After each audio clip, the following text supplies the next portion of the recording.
বর্তমানে প্রচলিত আতঙ্ক হচ্ছে এআই। তবে এই অ্যাপসটা যে আতঙ্ক এরকম কোনো কথা না। আতঙ্ক হচ্ছে এই অ্যাপসটার ব্যবহার।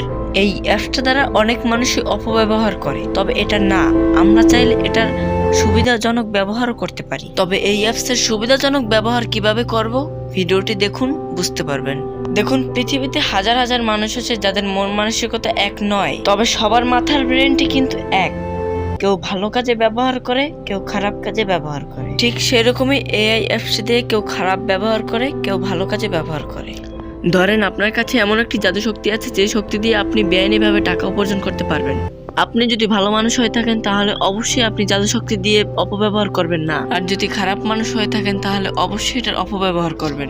এতক্ষণে অবশ্যই বুঝে গেছেন আমি কি বলতে চেয়েছি। দেখুন, এআই দিয়ে অনেকেই বাজে টাইপের ভিডিও বানায় শুধুমাত্র ভিডিওটি ভাইরাল করার জন্য। হ্যাঁ, আপনি এআই দিয়ে ভিডিও বানান, তবে সেটা বাজে টাইপের নয়, ভালো ধরনের ভিডিও আপনি বানাতে পারেন। যেমন একটা উদাহরণ দিয়ে আপনি ইসলামিক ভিডিও বানাতে পারেন। বর্তমানে অনেক ধরনের কন্টেন্ট আছে, আপনি সেই কন্টেন্ট অনুযায়ী ভিডিও বানান, দেখবেন একটু কষ্টের পরেই সফলতা আসবে। তো বন্ধুরা, আজকের ভিডিওটা এই পর্যন্তই। আর আমার এই ভিডিওটা যদি ভালো লেগে থাকে অবশ্যই আমার চ্যানেলটি সাবস্ক্রাইব করে দিয়ে যাবেন। হ্যাঁ বন্ধুরা, আপনারা হয়তো জানেন আমার চ্যানেলটি নতুন খোলা, তো অনেক রিকোয়েস্ট করতেছি যে আমার চ্যানেলটি সাবস্ক্রাইব করে দেন প্লিজ।